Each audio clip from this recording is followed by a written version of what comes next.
भगवान शिव ने बताया कलयुग में श्राप क्यों नहीं लगता। इस कलयुग में श्राप क्यों नहीं लगता, सबसे पहले आपको बता दें कि श्राप देना कोई आसान काम नहीं है और यह हर किसी के बस की बात नहीं। जिस तरह एक मिट्टी के घड़े में पानी भरना मूर्खता है, मिट्टी के घड़े में पानी ठहर नहीं सकता, उसी तरह उस व्यक्ति का श्राप निरर्थक है जिसने अपने जीवन काल में कभी भी तपस्या न की हो। कलयुग में श्राप देने की योग्यता, तपस्या के बिना कुछ संभव नहीं है।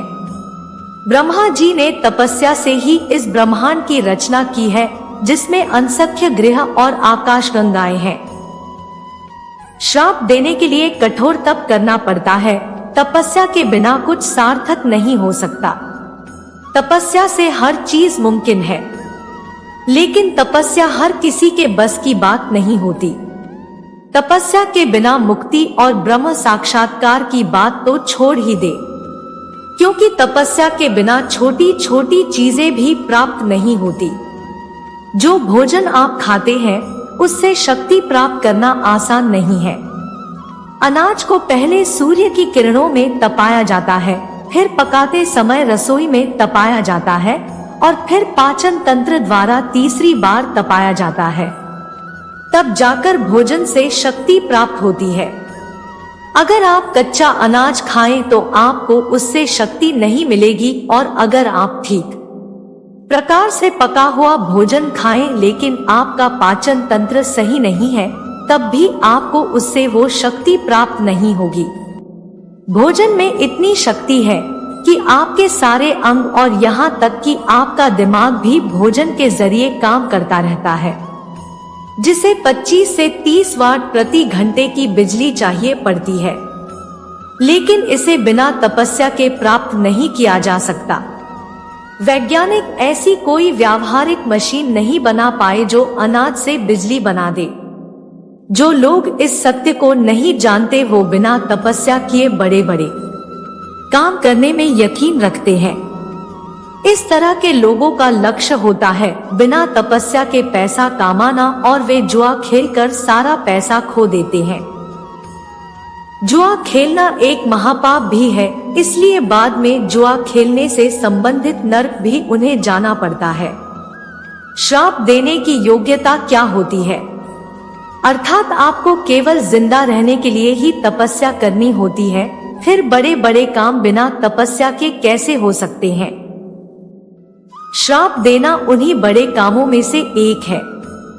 आपने जाना कि श्राप देने के लिए तपस्या करने की आवश्यकता होती है। अब बताते हैं कि कलयुग में श्राप क्यों नहीं लगता।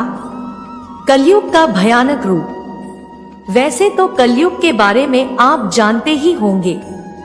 कलयुग को कलह का युग कहा गया है। 4 युगों का वर्णन सनातन धर्म में हर जगह पाया जाता है। ये 4 युग हैं: सतयुग, त्रेता युग, द्वापर युग और कलयुग।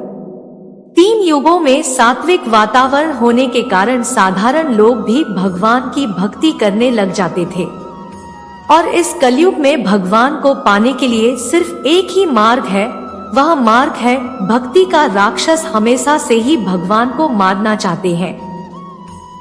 राक्षसी स्वभाव वाले लोगों का ही इस युग में बोलबाला होता है, और वो स्वयं भगवान बनने का प्रयास करते रहते हैं। भगवान को पाने के लिए आपको एक अच्छे गुरु की आवश्यकता पड़ती है, और ढोंगी बाबाओं से दूर रहना चाहिए। भोली भाली जनता ऐसे ढोंगी बाबाओं के चक्कर में पड़कर कभी भी भगवान के धाम वापस नहीं जा पाती। बाकी सब युगों की तरह कलयुग में भक्ति कर पाना आसान नहीं है। यहाँ जन्म लेने वाले लोग जीवन भर कष्ट भोगते हैं। इस युग में राजा अपनी प्रजा का शोषण करते हैं, धर्म ग्रंथ लुप्त हो जाते हैं। इस युग में बड़े भयंकर युद्ध होते हैं और अकाल पड़ते रहते हैं। भूकंप और भूस्खलन आते रहते हैं। प्राकृतिक आपदाएं आती रहती हैं और नई नई बीमारियां जन्म लेती हैं, जो महामारी बनकर लोगों को प्रताड़ित करती रहती है, और वह किसी भी मनुष्य की जान ले सकती है। इस युग में मुक्ति के द्वार बंद हो जाते हैं।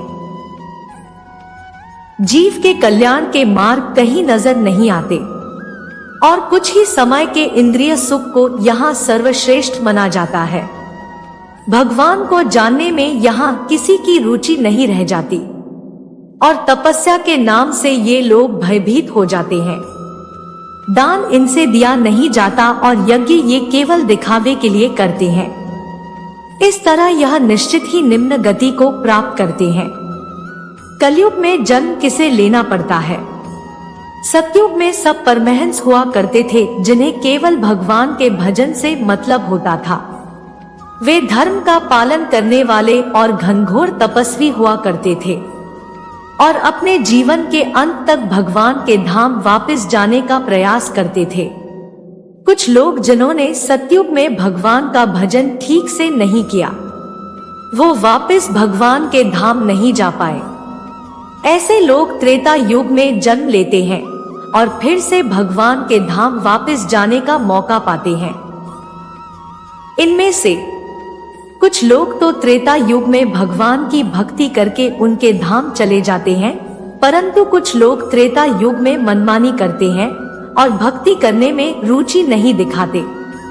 इस तरह के लोग द्वापर युग में फिर से जन्म लेते हैं। कुछ लोग द्वापर युग में सही से भक्ति करके जीवन को सफल बना पाते हैं। वहीं दूसरी और कुछ बदमाश लोग जो शास्त्रों को नहीं मानते और अपने मन से ही कर्म करते रहते हैं, वे द्वापर युग में भी भक्ति नहीं करते। ऐसे लोगों को जबरदस्ती कलयुग में जन्म दिया जाता है।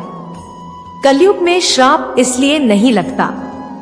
कलयुग के बारे में पढ़कर अभी तक आप इस युग के लोगों की हालत जान ही गए होंगे। सत्य, दया, पवित्रता और तप ये 4 धर्म के स्तंभ हैं। कलयुग के लोग इन सद्गुणों का आचरण नहीं करते, अपितु इसके विपरीत जुआ खेलते हैं, हिंसा, व्यभिचार और नशा करते हैं। केवल उस तपस्वी का श्राप लगता है जिसने जीवन भर धर्म का पालन किया हो। जिस तरह तपाया हुआ मिट्टी का घड़ा पानी रोक लेता है और साधारण मिट्टी का घड़ा पानी में बह जाता है, ठीक उसी तरह धर्मपरायण तपस्वियों के श्राप अटल होते हैं, परंतु भोगियों के श्राप नहीं लगते। कलयुग में धर्म का पालन करने वाले तपस्वी बचे ही नहीं हैं और जो है वो सामने नहीं आते। इसलिए कलयुग में श्राप नहीं लगता। आशा करती हूँ कि आपको यह पोस्ट पसंद आई होगी। यहाँ तक बने रहने के लिए शुक्रिया। ऐसी ही और वीडियो देखने के लिए हमारे इस चैनल ज्ञान की गंगा को सब्सक्राइब करें। धन्यवाद। हर हर महादेव।